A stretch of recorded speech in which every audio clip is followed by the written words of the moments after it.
Today it is my honor to nominate one of our nation's most brilliant and gifted legal minds to the Supreme Court, Judge Amy Coney Barrett.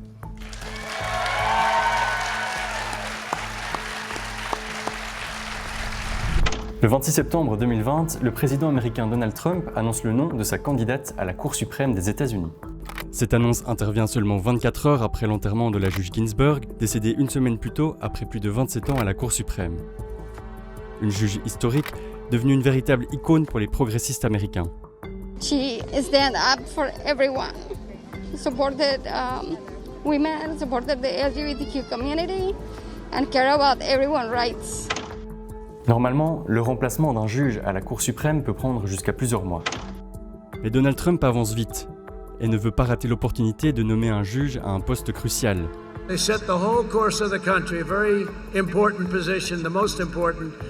Un enjeu hautement politique qui met le feu aux poudres entre démocrates et républicains, car Donald Trump pourrait changer le visage de la société américaine bien au-delà de l'élection présidentielle, voire même pour plusieurs décennies.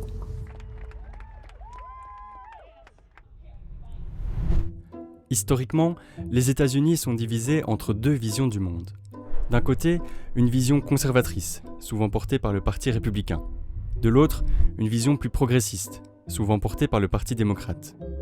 Ces deux visions s'opposent et se confrontent au sein de trois piliers institutionnels. Le premier pilier, c'est le pilier législatif, incarné par la Chambre et le Sénat. Le rapport de force au sein de ces institutions change tous les 2 ans. Ensuite, il y a le pilier exécutif, incarné par le président. Il est élu tous les 4 ans et maximum 2 fois. Enfin, il y a le pilier judiciaire, incarné par les 9 juges de la Cour suprême. La différence, c'est qu'ici, les juges sont nommés à vie, car ce troisième pilier se veut moins sensible à l'agenda politique. Selon la Constitution, c'est le président qui choisit les candidats à la Cour suprême. Ceux-ci doivent ensuite être validés par le Sénat. Ce double contrôle s'explique par l'importance de la décision, car les juges qui seront choisis siègent en théorie sur une très longue période. Depuis le début de son mandat, Donald Trump a déjà désigné 2 juges à la Cour suprême. 2 juges conservateurs d'une 50aine d'années qui siégeront donc en théorie pendant plusieurs décennies. 2 nominations, c'est beaucoup, surtout sur un seul mandat. Mais avec la mort de la juge Ginsburg le 18 septembre 2020, Trump a l'occasion de nommer un 3e juge et de donner un avantage considérable aux conservateurs, bien au-delà de son temps comme président. That's a big thing. You know, they set the course of our country for many years to come. Whether it's on life or the Second Amendment or so many other things, they set the whole course of the country, a very important position, the most important. La Cour suprême est amenée à s'exprimer sur des enjeux de société majeurs, comme la ségrégation raciale ou le mariage pour tous.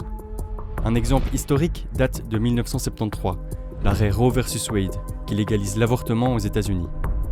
Avec la nouvelle organisation de la Cour suprême, cet arrêt est susceptible d'être revu. Et ce n'est pas le seul. We're going to get rid of Obamacare. And I said it the other day. The Republican Party will become the party of great health care. It's good. It's important. En plus de l'avortement, les progressistes craignent également pour d'autres dossiers, comme par exemple les soins de santé, un héritage du président Barack Obama. Et puis, il y a aussi l'élection présidentielle, car en 2000, suite à un problème de comptage des votes en Floride, la Cour suprême avait été amenée à trancher le résultat de l'élection. Avec les nombreux votes par correspondance liés à la pandémie de Covid-19, cette situation pourrait se reproduire cette année. Résumons. La Cour suprême est une institution capitale aux États-Unis. Avec une majorité conservatrice, elle pourrait revenir sur plusieurs acquis progressistes. Et c'est tout l'enjeu de cette nomination. Le problème, c'est qu'il y a 4 ans, un cas similaire s'était déjà présenté. 10 mois avant l'élection présidentielle, un poste s'était libéré à la Cour suprême. C'était alors au président démocrate Barack Obama de désigner le nouveau juge. Today I am nominating Merrick Garland to join the Supreme Court. Mais à l'époque, les sénateurs républicains s'y étaient fortement opposés, sous prétexte qu'on était alors trop proche de l'élection et qu'il fallait donner l'opportunité au peuple de s'exprimer à travers le scrutin. The American people are perfectly capable, so let's give them a voice. Mais aujourd'hui, ces mêmes républicains n'appliquent pas ce principe et mettent tout en place pour confirmer une nouvelle juge avant l'élection du 3 novembre.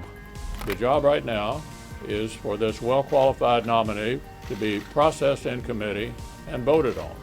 Ce vote est vécu comme une provocation par les démocrates et renforce encore les tensions à seulement quelques semaines de l'élection. Mais le principal risque dans tout ça, c'est que la Cour suprême était initialement pensée comme un organe en dehors de l'agenda politique, censé réfléchir sur des thématiques plus larges. Or, la guerre que se livrent aujourd'hui démocrates et républicains autour de cette institution fragilise sa crédibilité et risque à terme d'affaiblir un pilier du système démocratique américain.